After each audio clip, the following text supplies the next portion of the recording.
करके इन बच्चों को पढ़ा रहे हैं, जिसकी उपलब्धियां आपके सामने अभी गिनवाई गई थी, जो एक बहुत बड़ी बात है। आजकल इसी उम्र के अंदर कोई भी यदि अपने बिजनेस में लगा रहता है, अपने स्वास्थ्य में डूबा रहता है, परंतु मैं डॉक्टर साहब आपको बताना चाहूंगा, एक होता है स्वास्थ्य, एक होता है परमात्मा। मेरी जिंदगी के इतने बड़े बड़े अनुभवों को जो आपके सामने सुनाने जा रहा हूँ, आप ये कलमा मानोगे कि परमात्मा की गिनती स्वास्थ्य के अंदर 1% भी नहीं होती है। चाहे आप कितने भी मेहनत करें, कुछ भी करें, परमात्मा उसको इनाम देता है जो सारी सृष्टि जो परमात्मा की बनाई हुई है, जिसके अंदर करोड़ों आदमी गरीब है, जिनके बच्चे शिक्षित है, जो अपने बच्चों का स्वास्थ्य का इलाज नहीं करवा सकते, अपनी बेटियों की शादी नहीं करवा सकते हैं। तो मैं बड़े बड़े बच्चों पर, जहाँ पर देश के बड़े बड़े आदमी बैठते हैं मीटिंगों अंदर, वहां भी मैं उनको डायरेक्शन देता हूँ कि हमें समाज के बारे में सोचना चाहिए, अपने स्वास्थ्य से ऊपर उठना चाहिए। वो घटना क्या है डॉक्टर साहब आपको बताना चाहता हूँ। मैंने 10 साल लगातार मेडिकल के अंदर सेवा की है। गेट के पास खड़ा होता था, लोगों को डायरेक्शन देता था, एक्सरे रूम यहाँ पर है, ये वार्ड यहाँ पर है, यहाँ पर ये होता है, वहाँ पर ये डॉक्टर बैठता है। 10 साल लगातार। उसके साथ साथ मेरे जीवन की एक घटना है डॉक्टर साहब, जो है मैं गेट के पास खड़ा हुआ था, एक बूढ़ा आदमी वहाँ पर पड़ा हुआ था, लोगों ने वहाँ पर मेला लगा हुआ था, वो उसकी सहायता करने के लिए तैयार नहीं। मैंने आखिर में क्या हुआ, यही रोहतक के अंदर जनता कॉलोनी के एक मंदिर में लाकर उसको लिटा दिया।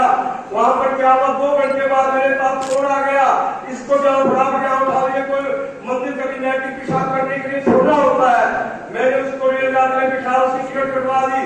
मन के अंदर बड़ी व्यथा पैदा हुई, ऐसे लोगों के लिए कुछ होना चाहिए।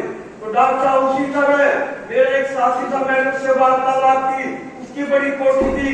मैंने उसको कहा आज से तू अगर ऐसी मरीजों को अपने घर पर रखना चालू कर देगा तो क्या हुआ, पूरे हरियाणा में तेरा नाम होगा।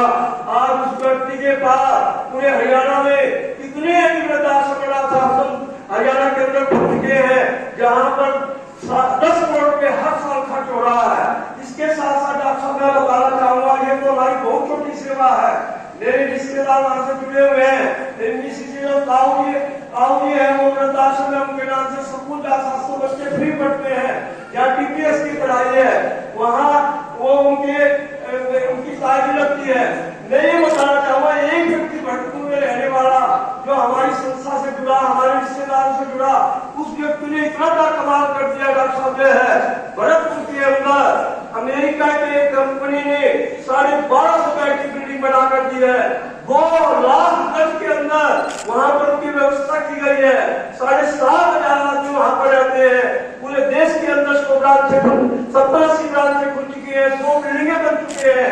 कोई भी देश के किसी भी कोने में आदमी कहीं पर पड़ा है तो वहां पर वो दाखिल करवाया जा सकता है। तो मेरा सारा कहने का तात्पर्य क्या है, हर व्यक्ति को परमात्मा से जुड़ना चाहिए। परमात्मा के जुड़ने से बच्चों को कितना फायदा होता है, बस इन्हीं शब्दों के साथ मैं अपनी वाणी को पूरा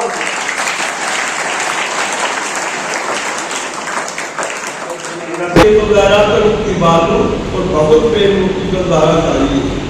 जब महाराजा दशरथ जी के यहाँ में भगवान विष्णु ने मर्यादा पुरुषोत्तम श्री राम के रूप में जन्म लिया, तथा जब उनकी कामना पूर्ण न हुई तो अब संसारी जीवों की कामना कैसे पूर्ण हो सकती है।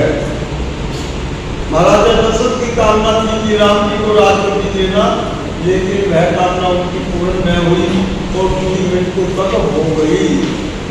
कामना की निवृत्ति से ही आनंद और शांति मिलती है।